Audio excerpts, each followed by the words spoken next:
One of my main criticisms of Donald Trump for a very long time has been this idea that whoever the last person was in the room with him to give him an argument about something, he'll just be like, right, tremendous, unbelievable. And he will use that. And there's been a lot of evidence for this. I mean, the best example is probably he spent his entire campaign saying stuff like, well, we're going to negotiate for better drug prices with Big Pharma. It's crazy that we don't negotiate for better drug prices with Big Pharma. And then he had one meeting with lobbyists. And he came out of that meeting saying, we're not going to negotiate for better prices. And if anything, Big Pharma's getting screwed in this deal. So all it took was one smooth-talking asshole with a suit and tie on from, the big companies who were benefiting from this terrible policy. And he goes, right, no, tremendous, unbelievable. You make a good point. So the guy's just not smart. He's not intelligent. And, he is a bullshitter himself, but it's also incredibly easy to bullshit him. So that was always one of the things that stuck out to me, is that he's going to just parrot whatever the last thing it was that he heard, which is why it's so terrible that he's surrounded by guys like Larry Kudlow on the economy, who's wrong about everything, and John Bolton on foreign policy, who's wrong about everything. Well, with a bunch of mass shootings just happening, we had El Paso, we had Dayton, it's never ending. It's nonstop. Trump, in typical Trump fashion, goes, bad, mass shooting, bad, should do something. That's the gut reaction. It's bad. Got to do something. Which, okay, good, reasonable reaction in this instance. Well, he was flirting with background checks, and then lo and behold, one meeting with the NRA, flips. Not only did he flip, a very specific argument that he referenced. He flipped his position on a very specific argument, all stuff that he had said publicly within the last few days. So let me show you this clip here.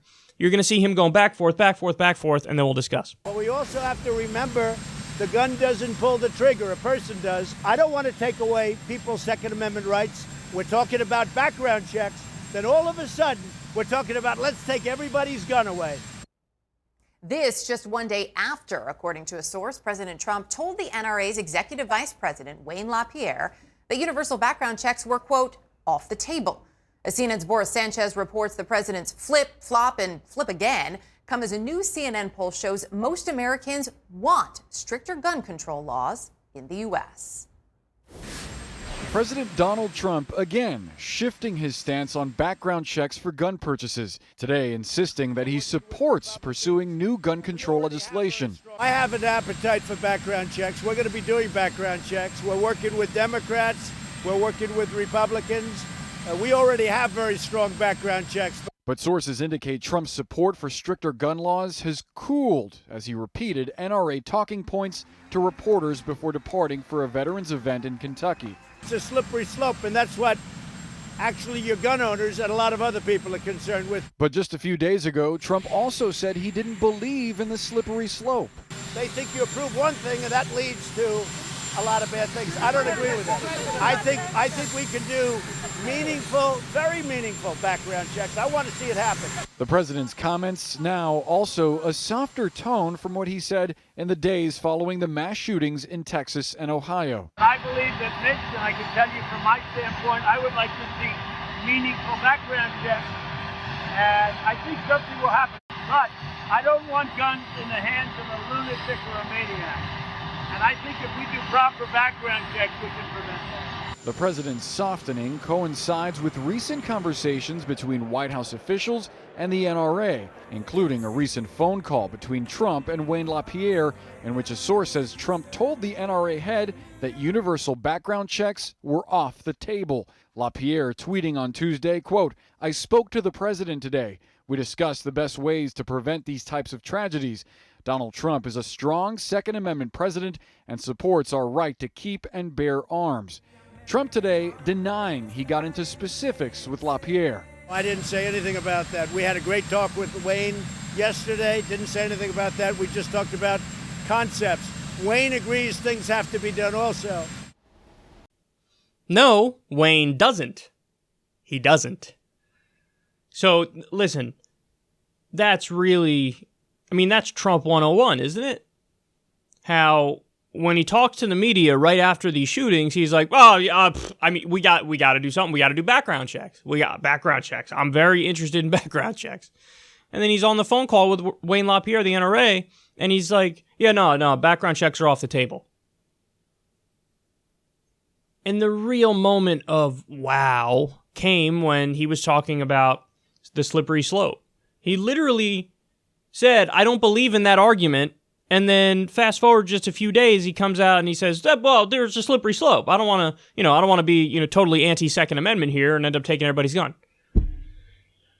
Oh my God. And think about the fact that all we're arguing about is a policy that would maybe reduce the number of mass shootings by 5% at most.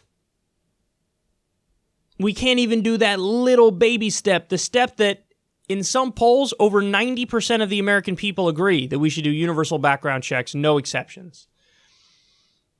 We can't even do that. And the president flips whoever the audience is, he's catering to the audience. In a weird way, remember I told you guys this a long time ago. Donald Trump, even though he obviously ran against Hillary Clinton and ripped Hillary Clinton nonstop, in his heart of hearts, that's who he really wants to be. Because Hillary Clinton is beloved by the establishment. Donald Trump wants to be loved by the establishment. He wants that pat on the head. So what does he do? He's in front of the cameras. He tells everybody what he thinks they want to hear. Oh, yeah, no, that's background checks, totally. Talking to the NRA, he says exactly what they want to hear. He's a standard politician. Who's my audience? Okay, boom, I'm just going to say whatever you want to hear. It's unbelievably disingenuous. And then also, probably the most important point is, guys, don't get it twisted. Donald Trump has taken millions and millions of dollars from the NRA. So he knows where his bread is buttered. He's definitely thinking of that on some level. He might look at a shooting and then in the immediate aftermath go, God damn it, we got to do something because this is terrible and this looks terrible. He definitely has that initial reaction. But then, in the days following a mass shooting, you have basically this massive obfuscation effort where people go out there and say, no, well, any proposals to actually do basic gun reform wouldn't fix the problem. And actually, what would fix the problem, if anything, is more guns.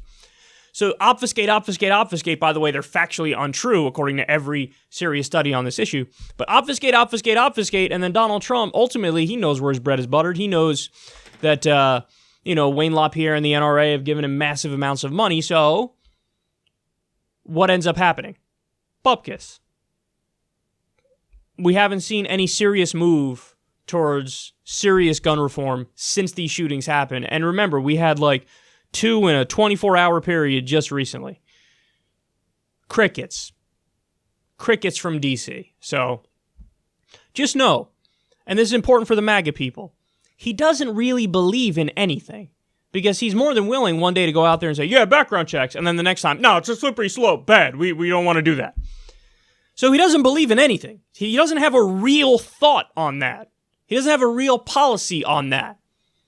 So he's just kind of going wherever the momentum of the day and wherever the energy is pushing him that day. And then ultimately he defaults to the status quo, which is looking out for my donors and I'm not doing Dickie McGee's acts. So now you know, and now you see it, and you can't really deny it when you see the tapes back to back.